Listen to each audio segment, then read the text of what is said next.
Namaskara. Nesse terceiro vídeo, eu vou começar a falar sobre estágios no processo de aprendizado do Vedanta. E antes de falar do primeiro estágio, eu quero falar sobre algo que é observado quando se fala em estágios e processo de aprendizado, que são termos que parecem incomodar quem é adepto do que a gente poderia chamar de uma espiritualidade preguiçosa, que às vezes é colocada como se fosse Vedanta, mas não é.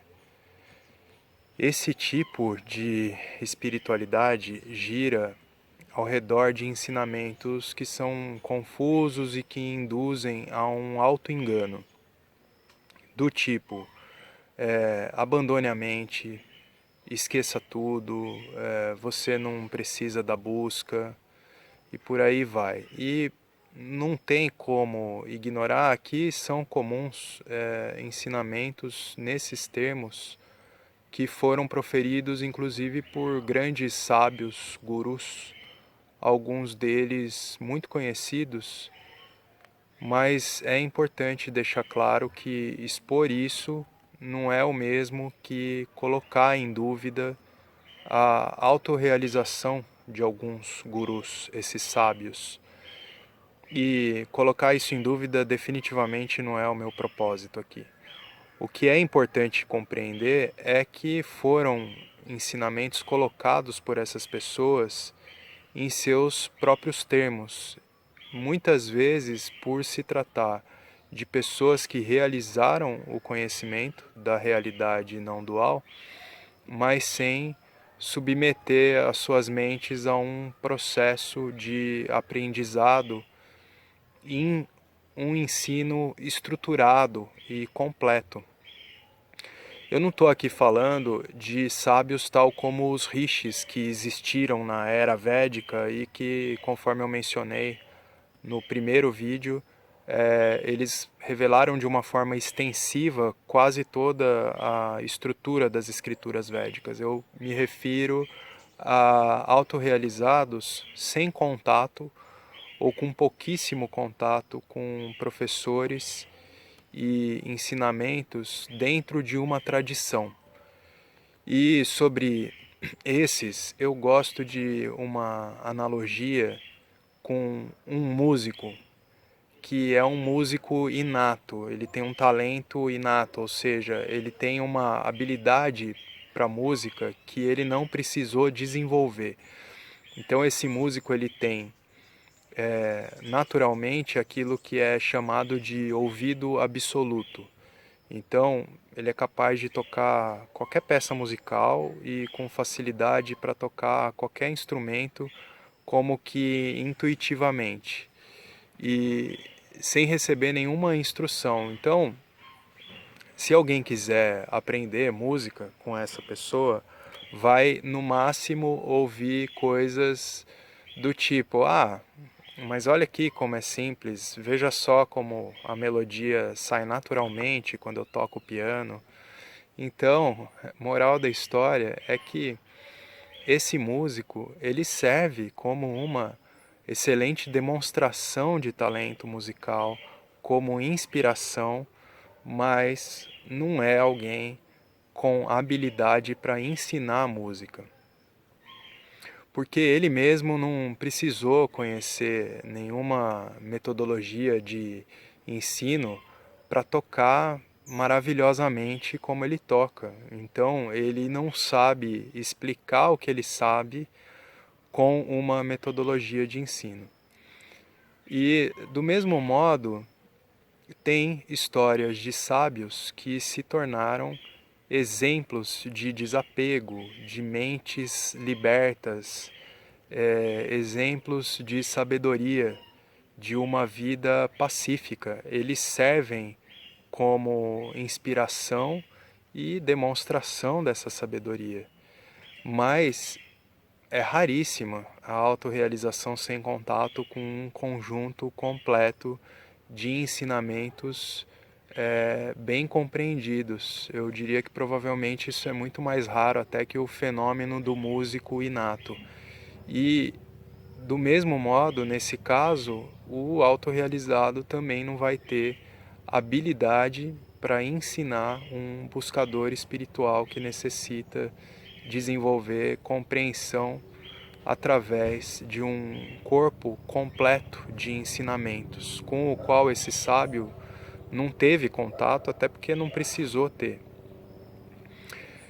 Então, apontamentos do tipo a mente é um inimigo, eles podem até ter sido legitimamente verbalizados por um sábio como esse, porque ele realmente não se percebia nem um pouco identificado com crenças e com os seus processos mentais em geral. E provavelmente ele disse isso para instruir quem pediu o seu conselho, ou seja, ele se referiu da perspectiva dele, mas não fez um apontamento que é válido e que é compreensível para o indivíduo que é autoignorante e que busca a autorrealização com esse sábio. Então, o apontamento "a mente é um inimigo", ele é um entre diversos exemplos de ensinamentos que são contraproducentes.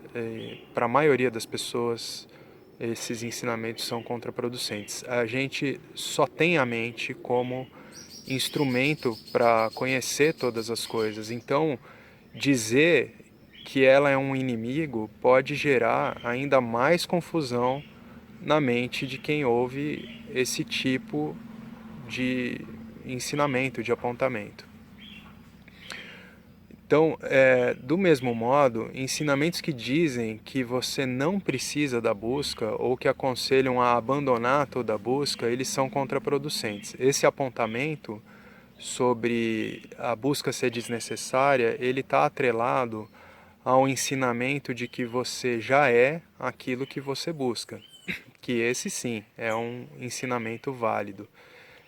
Mas a busca é por compreender isso e não apenas como uma erudição intelectual, mas sim de um modo que isso se estabeleça e se traduza em autoconhecimento e liberação da identificação com a complexidade psicológica que surge para nós e que causa sofrimento. A busca existe e é válida da perspectiva do indivíduo que precisa de ensinamentos claros e bem assimilados para remover a ignorância de sua verdadeira identidade, se assim esse indivíduo realmente quiser, né? Nos âmbitos de quem apoia esse tipo de ensinamento confuso, se fala muito em iluminação, que é uma palavra que pode ter conotações enganosas. Então precisa sempre ser adequadamente compreendida essa palavra dentro do contexto que ela é utilizada.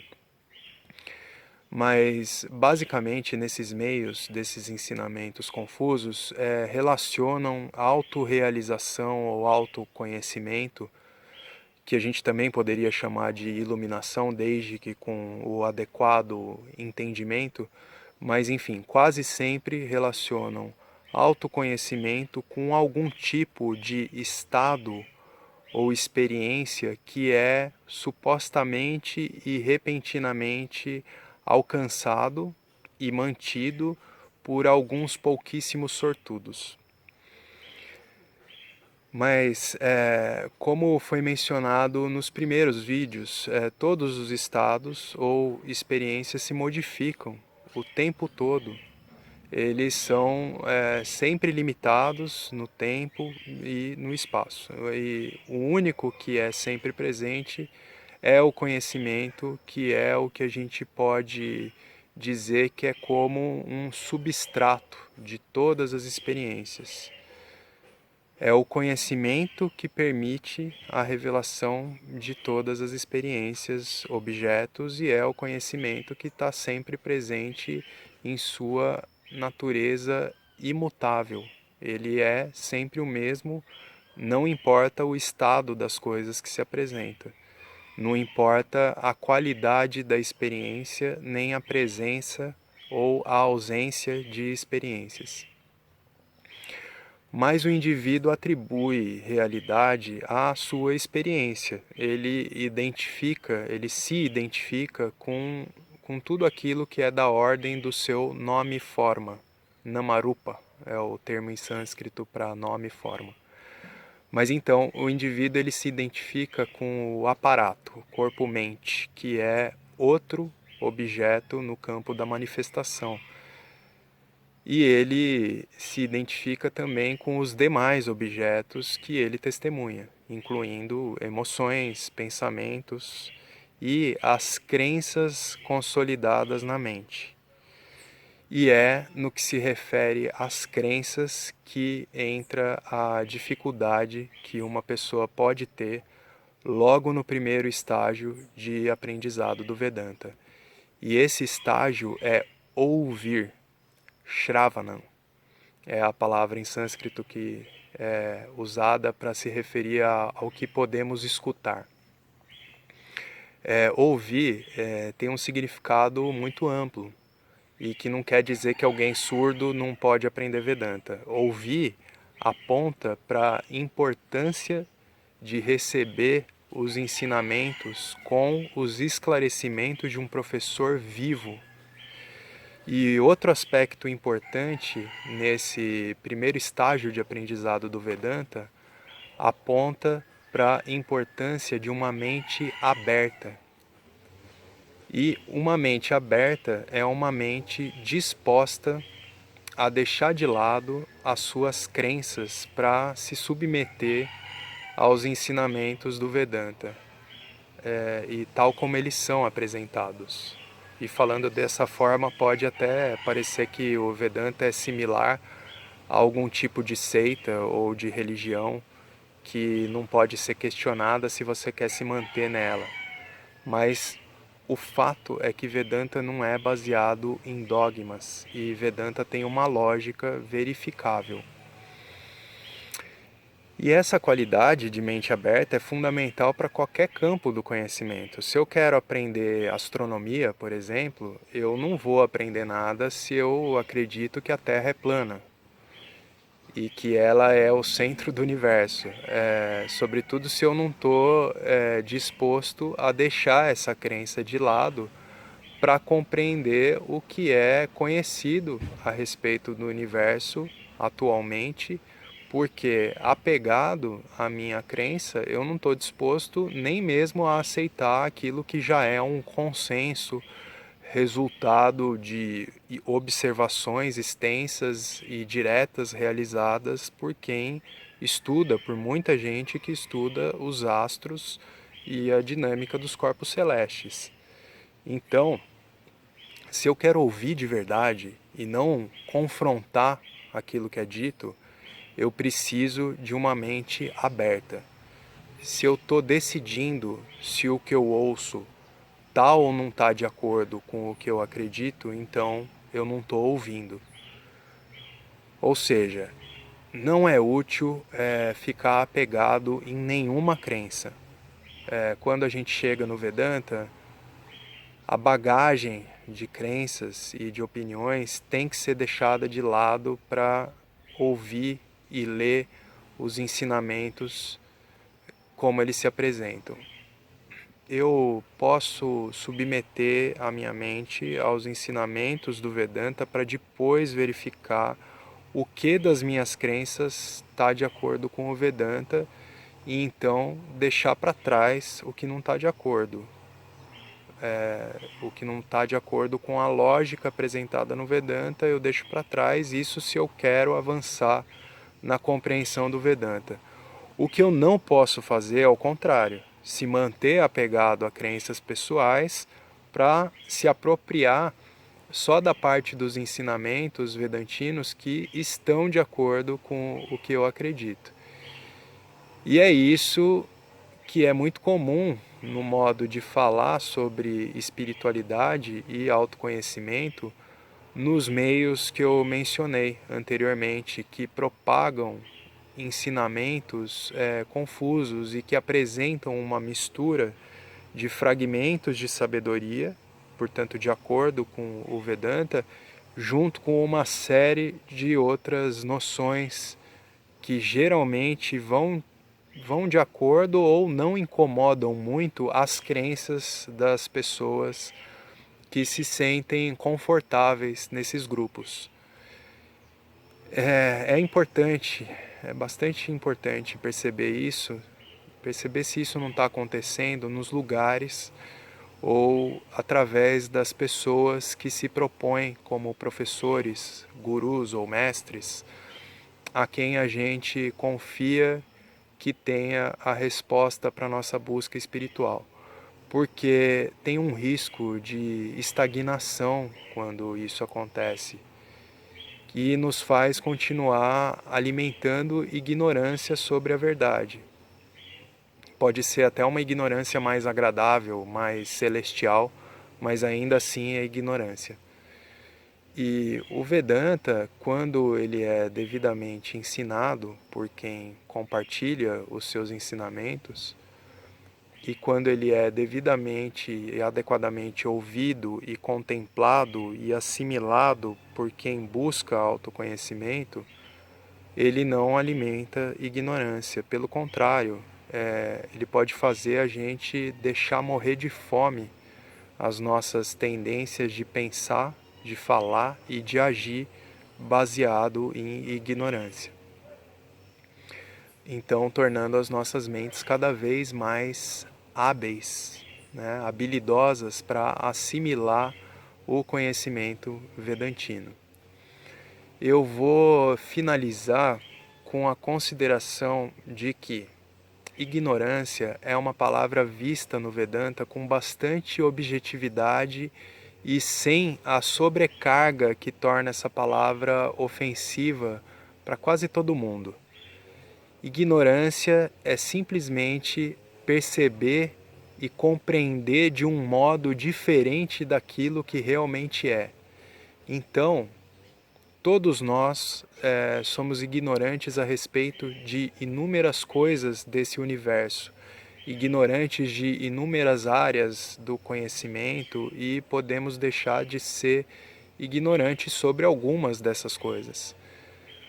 O Vedanta permite a revelação do conhecimento da realidade, da essência sempre presente em tudo, que permite a revelação de toda essa existência que é aparente e experienciável, que permite que sejamos conhecedores das coisas, das inúmeras áreas de conhecimento, enfim, de tudo no âmbito dessa existência aparente.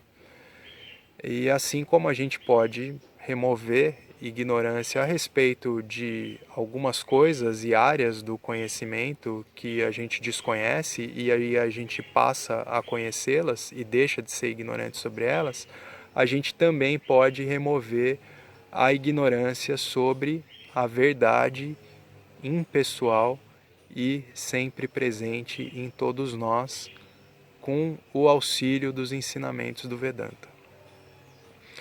Bom, nesse vídeo eu fiz considerações sobre ensinamentos que confundem e sobre crenças que limitam a nossa compreensão. Então isso foi para esclarecer a respeito dos estágios de aprendizado do Vedanta, começando pelo primeiro, ouvir, Shravana. No próximo vídeo eu pretendo continuar abordando sobre os outros estágios de aprendizado do Vedanta. Então, muito obrigado e até o próximo.